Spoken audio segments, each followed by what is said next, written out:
The marker on the card table read $4,000, but everyone in the room understood it actually said Charlotte. Julian Winslow signed it anyway, his hand none too steady.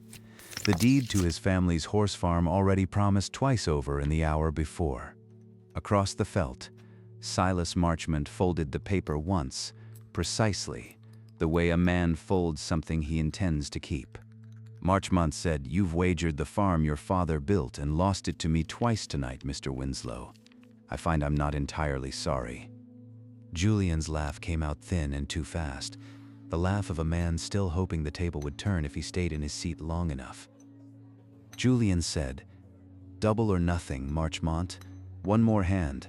Marchmont did not look at the cards.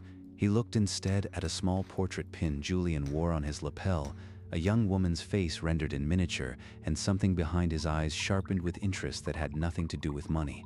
Marchmont said, "Your sister runs that stud farm herself, I'm told, while you sit at tables like this one. There's a debt owed there too, then. Perhaps we settle both at once." The room went quiet around them, the particular quiet of men who sense a different kind of stake has just entered the game. Julian did not understand yet what he had just handed over. Marchmont understood completely and smiled the way a man smiles when a night he expected to be merely profitable has turned unexpectedly personal. Saratoga in August smelled of cut grass and horse liniment and money that had not yet decided what to become. Charlotte Winslow smelled none of it that morning. She smelled manure and coffee gone cold, and she had not slept. She was up before the sun the way she had been every day for 3 years, since her father's heart gave out in the same barn where she now stood mucking a stall meant for a groom she could no longer afford to keep. Winslow stud bred sound, honest horses, and sold them for honest, unspectacular prices, which was a fine way to keep a roof on a house, and a poor way to keep a brother out of card rooms he had no business entering. Julian arrived home at dawn, still in his evening coat, smelling of brandy and worse, and Charlotte set down her pitchfork and looked at him the way she had learned to look at bad news before it finished arriving. "Whatever you're about to tell me, say it plainly. I've buried our father and mortgaged the south pasture twice. I can survive one more sentence from you." Julian could not quite meet her eyes, and that alone told her the sentence would be worse than she'd braced for. Julian said, "I lost the farm to Silas Marchmont at cards, and I think, though I only half remember agreeing to it, I may have also lost you."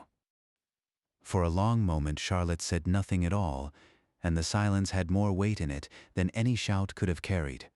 "Say that again, slowly, and tell me you're lying, because I would rather you were a liar than what you're telling me you are." He was not lying. He showed her the marker, the ink still wet enough to smear, her family's farm reduced to a single folded sheet in a stranger's coat pocket, and somewhere in that folded sheet, apparently, herself as well. Charlotte did not shout at him, though she wanted to.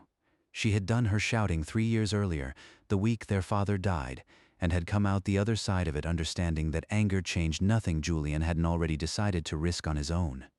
She had buried her father that spring, taken over ledgers she barely understood, and taught herself to shoe a horse rather than pay a farrier she couldn't afford.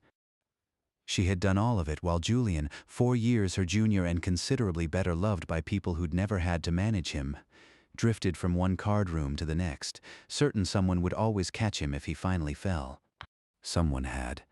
Now, the someone was Silas Marchmont, and Charlotte understood with a cold, settling certainty that whatever came of it, she would be the one paying, exactly as she always had. Julian said, "I'll fix it. I'll find the money somehow. I swear it, Charlotte." "You'll fix it by staying away from every card room in this county until I say otherwise, and by learning which end of a pitchfork does the work. That's the only fixing I trust from you just now."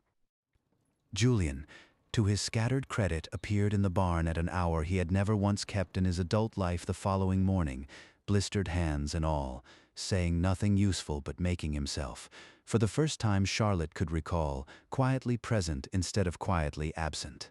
If you're only stepping into this story now, know that Charlotte Winslow had spent 3 years being the only steady hand at Winslow's stud, and she was about to learn that steadiness alone would not be enough to hold what came next. Marchmont called on the farm himself 2 days later, arriving in a carriage too fine for the rutted lane leading up to it, as though he wished the house itself to understand precisely how far it had fallen beneath him. Marchmont said, "Mrs. Winslow, forgive me, Miss Winslow. I understand your brother made certain representations at the card table that concern you directly." My brother made a fool's wager with something that was never his to bet. I'd like the marker back, Mr. Marchmont, and I'll find some other way to settle whatever debt remains. Marchmont smiled, unhurried, the smile of a man who had already counted every possible objection she might raise and found none of them troubling. Marchmont said, "There is another way, as it happens. Marry me within the month, and I'll tear the marker in front of you myself. Your farm stays yours. Your brother's debt vanishes as though it had never existed." And if I refuse? Marchmont said, "Then I call the debt in full, take the deed as agreed, and you and your brother are welcome to keep whatever furniture fits on a wagon. I'd rather have a wife than a horse farm, Miss Winslow, but I confess I'll happily take whichever you decide to give me." He said it pleasantly, the way another man might discuss the weather, and that pleasantness frightened Charlotte more than shouting would have. Men who did not need to raise their voices were men who had already arranged every outcome in their favor. She gave him no answer that day beyond a door closed firmly enough to rattle the good crystal, and stood afterward in her own front hall with her heart going hard against her ribs, understanding she had roughly 30 days to find a door out of a room with only one exit visible. The stranger arrived the following afternoon, on foot, with a canvas bag over one shoulder and a way of walking that suggested he had covered a great deal of ground and expected to cover a great deal more before anyone offered him a bed. Charlotte found him at the paddock fence, not asking for work the way most drifters did, but simply watching Meridian, her greenest and most spirited colt, with the quiet, assessing patience of a man reading a book he already suspected he'd enjoy. We're not hiring. The man did not turn immediately. He finished watching the colt take a full circuit of the paddock before he answered, as though the horse's opinion mattered more than hers just yet. "That colt's carrying his weight wrong in the left foreleg. Not lame, just untaught. Somebody's let him run before anybody taught him how to." Charlotte crossed her arms, unimpressed on principle, though privately she noted that no one who'd looked at Meridian in the last 2 months had said anything half so accurate in half so few words. And you'd be the one to teach him. "I could be, if you were hiring. Which you said you weren't." Something in his flatness struck her as familiar, though she could not yet say why, and against every instinct she had built up over 3 exhausting years, Charlotte found herself studying him the way he had studied the colt. What's your name? "Callum Hart. I muck stalls, mend fences, and I don't ask questions I've got no right asking. In exchange, I'd want a bed in the barn, meals, and whatever wage the farm can honestly spare, which I expect from the state of that south fence isn't much." She should have sent him on his way. She had no wage worth offering and a deadline closing in on her like weather. And the last thing Winslow Stud needed was one more mouth to feed before its future was decided. Instead, she found herself saying yes, because the colt needed teaching and she needed, badly, someone in her corner who did not look at her the way Marchmont did, like a problem already solved in his own favor. The stableman down at the Colonnade Club track later told her, unbidden and with obvious relish, that hiring anyone connected to Winslow Stud these days was a fine way to earn Silas Marchmont's particular attention, and not the kind a person wanted. Charlotte thanked him for his concern and hired Callum Hart the same afternoon regardless, because 30 days was not a number that improved with caution. If you're the kind of listener who likes settling in for a story like this one, tapping like helps YouTube know to put it in front of more people who might enjoy it too. I'll ask you the same thing I ask most evenings. What city are you listening from? The days that followed fell into a rhythm neither of them named aloud.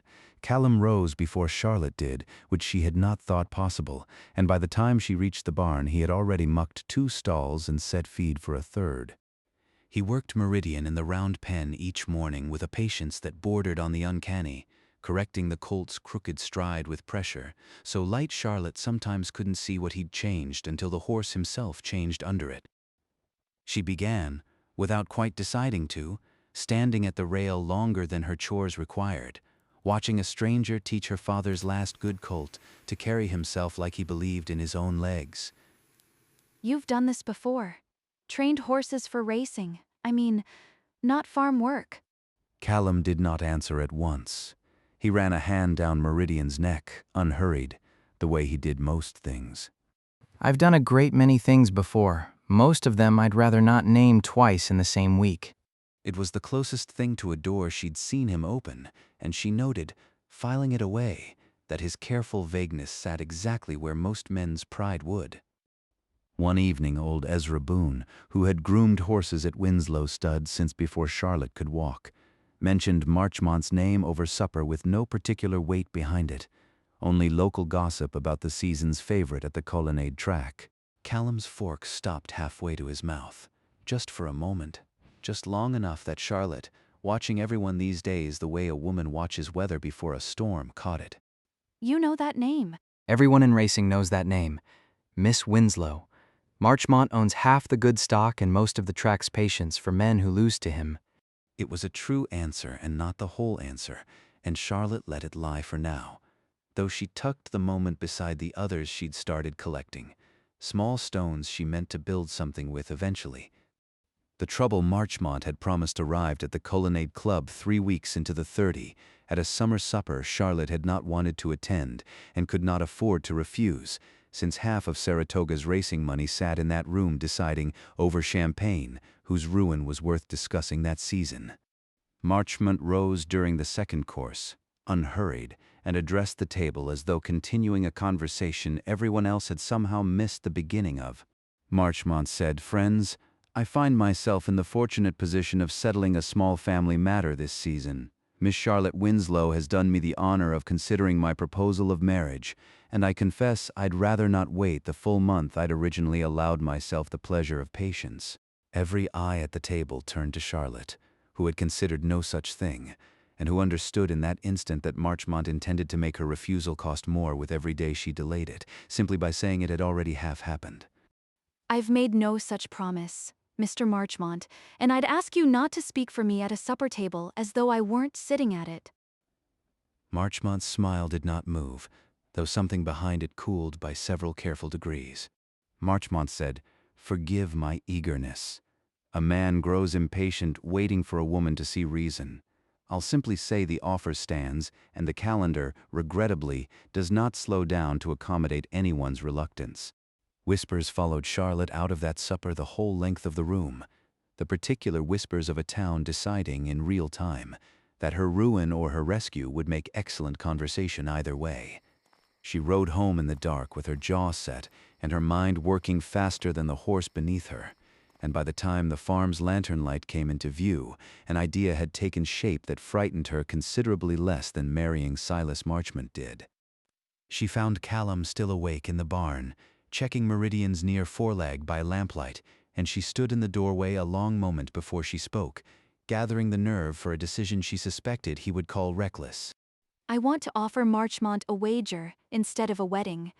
Meridian against his best horse, one race, winner takes the debt entirely. If Meridian wins, the marker's void and the farm is mine free and clear. If he wins, he can have the farm outright and never mention marriage again, because by then there'll be nothing left of mine worth marrying into. Callum set down the lamp slowly, studying her the way he'd studied the colt on his first afternoon here, reading something she hadn't quite said aloud. You'd be betting everything you have left on a colt who's raced exactly nowhere, against a man who's spent a lifetime making sure he never loses a wager that matters. I'd be betting on the one thing Marchmont can't simply buy or threaten his way around in front of the whole town watching. A fair race, run in daylight, with every soul at that track as witness.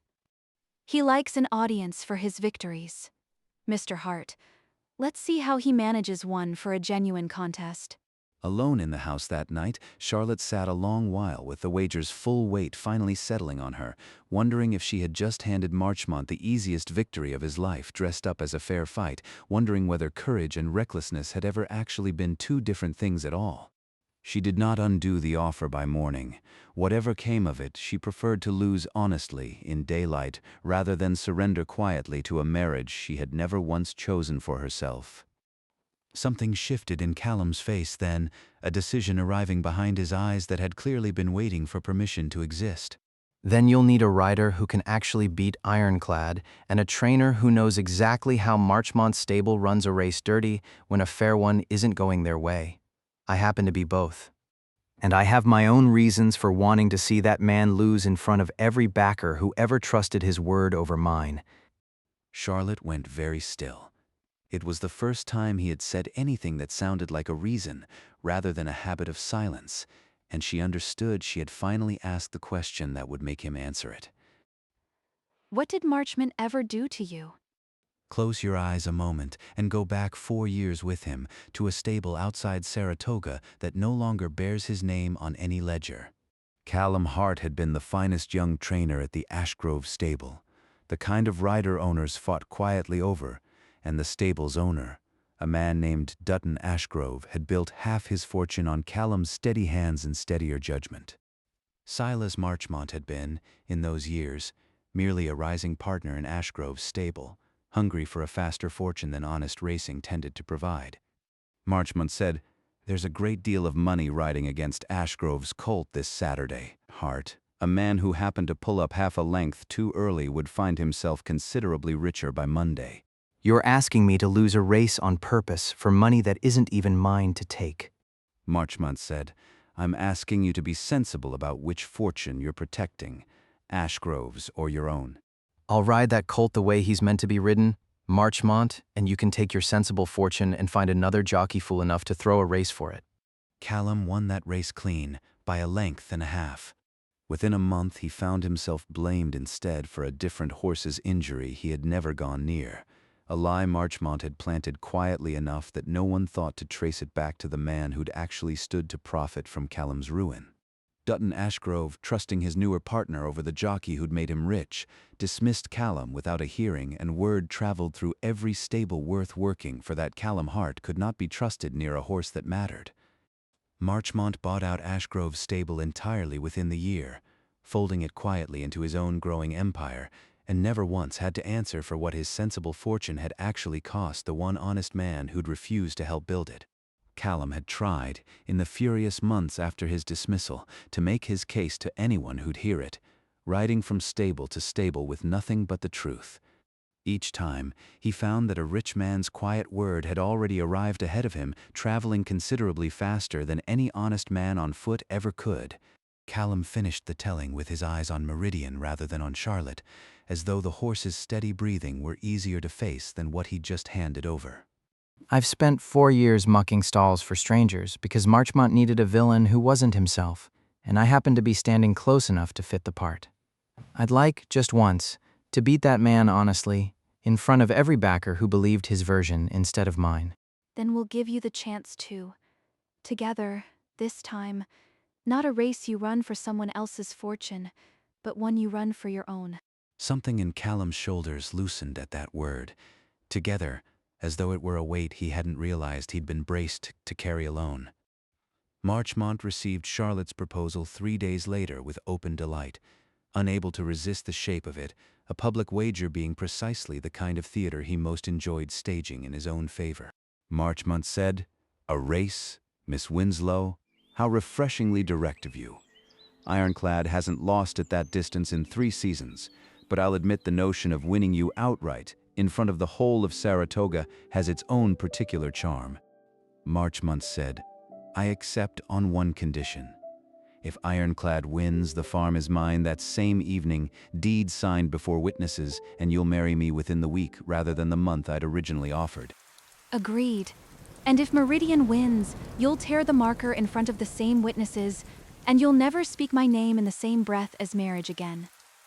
Marchmont extended his hand, and Charlotte shook it once briefly, understanding she had just wagered the last thing her family owned on a colt who had never once raced in front of a crowd. The days that followed were built almost entirely of quiet work, dawn to dark, Callum shaping Meridian's stride with an endless, unhurried patience that Charlotte found herself drawn to watching longer than any chore required. A summer storm caught them both in the north paddock one evening, faster than either had judged the sky capable of, and they took shelter together in the tack room, rain hammering the tin roof, Meridian's anxious stamping audible through the wall between them and his stall. Charlotte pressed close against the doorframe to let the worst of the wind past, close enough to feel the warmth coming off Callum's shoulder, and neither of them moved to put proper distance back between them once the door was shut. You've gone quieter than usual these last few days. I've been thinking about what happens after. If we win, you keep the farm, and I've settled my own account with Marchmont besides. I hadn't thought past that far in 4 years. I'm not entirely sure what a man does with a future he didn't expect to get back. He finds someone worth building it alongside, I'd imagine. If he's fortunate. Callum turned to look at her fully then, rain drumming steady overhead, and for a moment neither of them reached for the careful distance either had kept since the first afternoon at the paddock fence. He did not kiss her. Not yet, but his hand found hers in the dark of the tack room, and neither of them let go until the storm had passed and Meridian had settled, quiet, on the other side of the wall. Ellis Vance, Marchmont's own jockey and the man set to ride Ironclad, found Callum alone at the practice track 2 mornings before the race, and made no particular effort to disguise the shape of his visit. Vance said, "Word is you're the one training Winslow's colt. I remember you from the Ashgrove days, Hart, man who couldn't take a sensible offer when it was handed to him. Some men never learn which fortune's worth protecting." Some men never learn which fortune's worth being ashamed of, Vance. I'll see you at the rail Saturday. Ride clean, and we'll settle this the honest way for once. Vance said nothing further, only smiled the particular smile of a man who had no intention of riding anything the honest way, and walked off toward Marchmont's stable without looking back. Callum told Charlotte none of it that evening, judging the warning too thin yet to worry her with, a decision he would come to regret before the week was finished. He took to sleeping in the barn the 2 nights before the race, a cot dragged in beside Meridian's stall, a decision born of habit more than suspicion, and it was that habit, more than anything, that saved them both. The sound woke him just past midnight, the particular wrongness of a footstep that did not belong to Ezra, or to any farmhand who had reason to be near the stalls at that hour. Callum came up off the cot without a sound, and found a man he did not recognize crouched at Meridian's saddle rig, a blade already working at the girth strap where it would not show, a small vial of something acrid uncorked on the straw beside him. The stranger heard him a heartbeat too late, and the fight that followed was short, ugly, and entirely real. No raised voices first, no warning traded across a distance. Just 2 men grappling in the dark of a stall while a frightened colt reared against the far wall. The intruder swung the blade wide in the scramble, catching Callum's forearm in a shallow, burning line, and Callum answered by driving him hard into the stall post, knocking the vial from his hand and the wind from his chest in the same motion. It ended with the stranger face down in the straw, Callum's knee planted between his shoulder blades, blood running warm down Callum's own arm, and Meridian still shrieking and stamping in the corner of the stall, the girth strap half sliced through and hanging loose from the saddle rig. Charlotte arrived at a dead run in her nightdress, drawn by the colts screaming, and found Callum bleeding onto the straw with a stranger pinned beneath him, and for one terrible instant she could not tell whose blood belonged to whom. You're hurt. Callum, you're bleeding straight through your sleeve. It's shallow. He went for the girth, not for me. Another quarter hour in Meridian would have broken that strap wide open mid-stride tomorrow, with me or Vance both riding hard enough to make it deadly. Ezra arrived with a lantern and rope enough to bind the intruder until the constable could be sent for. In the lantern light, the man's face proved to belong to no one from the Colonnade Club at all. He was a hand recently let go from Marchmont's own stable, easily bought for a night's dirty work by anyone wishing to keep their own hands clean of it. Marchmont called upon the next morning to answer for it, received the accusation with the same unbothered pleasantness he brought to everything, offering neither confession nor convincing denial. Marchmont said, "A former groom of mine, acting on his own initiative, I'm told. I can hardly be held responsible for every disgruntled hand who once drew a wage from my stable, Miss Winslow. Though I'll admit, if the man had succeeded, it would have made tomorrow's race considerably less interesting to watch." You knew. Whether you ordered it or simply allowed it, you knew, and you'll stand there smiling about it regardless. Marchmont said, "I know a great many things, Miss Winslow. I know your colt's girth strap will need mending before tomorrow, for instance."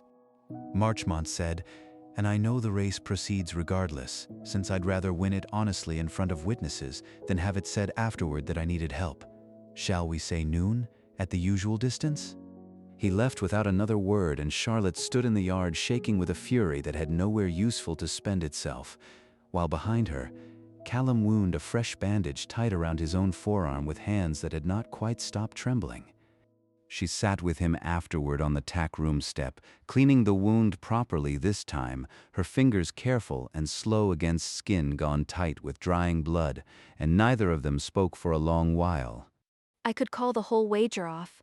Tell Marchmont I'll take whatever ruin comes from refusing him outright, and neither of us has to risk a strap failing at speed tomorrow with a man riding who's already tried once to see you hurt. If we call it off now, he wins everything without ever having to prove he could. I'd rather ride that race with a mended strap and a healing arm than hand him that satisfaction for free. Charlotte finished the bandage and did not let go of his hand once it was tied off, and for a long moment the barn held nothing but the sound of their own breathing and Meridian shifting quietly, calmer now, in the stall beside them. I've spent 3 years being the only steady thing holding this farm together. I don't quite know what to do with someone steady enough to stand beside me instead. You could start by trusting that I intend to keep standing there, win or lose tomorrow. He did not kiss her that night either, though it cost him something visible to hold back, choosing instead to save whatever came next for a day when neither of them was running on fear and borrowed courage both. Julian arrived at the barn before dawn on race morning, hollow-eyed and freshly sober in a way that had become, these past weeks, less a special occasion and more an ordinary one. Julian said, "I sold Father's watch to old Pruitt at the pawn shop in town. It isn't much, but it's enough to cover a surgeon's fee. If that strap fails again, and somebody needs stitching worse than a bandage can manage." You didn't have to do that. Julian said, "I've done a great many things I didn't have to do these last 3 years, Charlotte. Mostly to my own shame and your expense. I'd like this to be one I did because it mattered for once, instead of one you had to clean up after me." Charlotte looked at her brother a long moment, seeing, perhaps for the first time since their father's funeral, something other than the boy who kept falling and expecting her to catch him. Hold Meridian's head steady while Callum checks that girth once more. Then that's worth more to me this morning than any watch could be. Julian did exactly that, his hands steadier than they'd been in years, and said nothing further, which suited the morning fine. Race day arrived bright and merciless. The whole of Saratoga turned out along the rail at the colonnade track, Marchmont's name and Winslow's both moving through the crowd in the particular hush that settles over a town about to watch a wager it has already spent a week discussing. Meridian, girth freshly mended and inspected twice over by Ezra's own careful hands, stood saddled and restless at the start, and Callum swung up into the saddle with the quiet, contained energy of a man who had waited 4 years for exactly this morning. Ironclad Marchmont's champion stood a full hand taller, dark and heavily muscled. Vance already settled astride him with the easy arrogance of a rider who had never once needed to consider losing. Charlotte found Callum's eyes across the short distance to the start line, and he held her gaze a moment longer than the crowd's noise or the horse's restless stamping seemed to allow for, as though fixing something steady in his mind before the race took every other thought from him. Somewhere behind her, the betting boards had Ironclad favored at odds so lopsided the clerks had stopped bothering to update them, and Charlotte found she did not care in the slightest what any board in Saratoga believed her colt's chances were. Ezra stood at her shoulder, silent for once, his weathered hands gripping the rail as hard as her own, and further down the fence line, Julian stood alone, watching with an attention she had never once seen him give anything that wasn't a card table. The starter's flag dropped, and the whole of Saratoga's held breath released at once into a roar as Ironclad and Meridian broke from the line together, hooves throwing turf, the crowd's noise folding into one long continuous sound. Ironclad took the early lead by half a length, Vance riding low and confident, and for the first quarter mile it looked precisely as the whole town had expected, a green colt outmatched by 3 seasons of proven speed. Then, coming into the first turn, Vance angled Ironclad hard toward the rail, crowding Meridian's stride with deliberate, practiced ruthlessness, trying to force the younger horse into a stumble that would end the contest before it properly began. Callum felt the collision coming a half-second before it landed and shifted his weight low and forward, steadying Meridian through the jolt with hands that had spent 4 weeks learning exactly how much pressure that colt could bear without breaking stride. Meridian staggered, caught himself, and came out of the turn a length behind rather than finished entirely, and the crowd's roar shifted into something sharper. Half of Saratoga suddenly leaning forward along the rail with genuine, uncertain interest. Down the backstretch, Callum gave the colt his head at last, and Meridian answered with the kind of raw, untaught speed no amount of ironclad seasoning could entirely match, closing the gap stride by stride while Vance glanced back once and did not like what he saw gaining on his shoulder. Into the final turn, the two horses ran nearly even, close enough that Charlotte, gripping the rail hard enough to hurt her own hands, could hear Meridian's breath and ironclads both, ragged and matched, two animals refusing in the same instant to be the one who gave the distance up. Vance tried the rail trick a second time in the final turn, but Callum had been waiting for it and steered Meridian wide at exactly the right instant, sacrificing half a length of ground to avoid the collision entirely, trusting the colt's finish to make the difference back up. It very nearly cost them everything. The mended girth strap held, but only just, shifting enough under the strain that Callum felt it give a fraction beneath him. And for one heart-stopping stride, the saddle slid a half-inch wrong before his own grip and balance alone kept him seated through it. Into the final stretch, Meridian found something ironclad. 3 seasons deep into a long career, no longer had left to give, and the green colt surged past on the outside with his neck stretched flat and his ears pinned in pure, uncomplicated effort. They crossed the line a half-length ahead, no more, the margin thin enough that the whole crowd held its breath a second time before the judge's flag confirmed what half of Saratoga had already started shouting. Meridian had won. Callum brought the colt around at a walk, chest heaving, his own bandaged arm throbbing fresh beneath his sleeve, and found Charlotte already running the last stretch of fence line toward him, skirts gathered in both fists, laughing and crying in the same breath. You did it. You actually did it? You impossible, stubborn man. We did it. That colt did most of the actual work, if we're being honest about the arithmetic. Marchmont crossed to them through the crowd himself, composure cracking at the edges for the first time Charlotte had ever witnessed, the marker already produced from his coat before she had to ask twice for it. Marchmont said, "A fair race. I'll grant you that much, Miss Winslow, however little I care for the result of it." He tore the marker in front of 100 witnesses, precisely as promised, and the crowd's murmur turned in the space of that single motion, from spectacle to something closer to justice being visibly done. A Colonnade Club hostess who had spent that supper 3 weeks earlier whispering about how far Charlotte Winslow had fallen now pressed forward to offer her congratulations, as though she had never doubted the outcome for a moment. Charlotte accepted the woman's sudden warmth with a politeness she did not entirely feel, understanding that Saratoga would always prefer a winner's story to an honest one. It was old Ezra, standing near enough to have heard everything, who called out the detail that finished Marchmont's morning entirely. Ezra said, "Might mention to the assembled crowd that the man caught cutting that colt's girth 2 nights back was a Marchmont hand, dismissed sudden and quiet the same week he was seen with money in his pocket he'd no honest way of earning." Vance, still astride ironclad nearby, went pale at that, and several of Marchmont's own backers exchanged the particular look of men recalculating, in real time, whose fortune was actually worth their continued trust. Marchmont said, "I've said already. I bear no responsibility for a dismissed hand's private mischief."